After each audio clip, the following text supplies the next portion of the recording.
जय हिंद दोस्तों। Hit machine trending star Khesari Lal Yadav के इसी गाने के बारे में हम बात करने वाले हैं।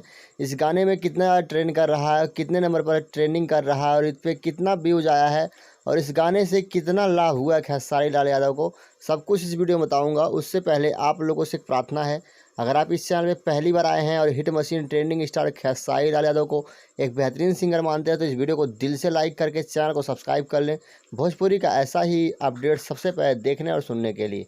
तो साथियों, देर न करते हुए वीडियो शुरू करते हैं। बताते हैं भोजपुरी के सुपरस्टारों में से एक ट्रेंडिंग स्टार, हिट मशीन दबंग स्टार खेसारी लाल यादव का गाना आया है सेंटर पे पेंटर रहा था, जो कि शिल्पी राज उनके साथ में गाई हैं और speed record officially YouTube channel पर रिलीज़ किया गया है। आप लोग वहां से देख सकते हैं, उस गाने को सुन सकते हैं। मैं डिस्क्रिप्शन में लिंक दे रहा हूं, यहां से सुन सकते हैं। और वैसे hit machine trending star Khesari Lal Yadav का हर एक गाना ट्रेंड करता है। ये भी नंबर 3 पे ट्रेंडिंग कर रहा है। मात्र 10 घंटे में 1 मिलियन प्लस व्यूज हो चुका है, जो कि आप स्क्रीनशॉट पे देख सकते हैं।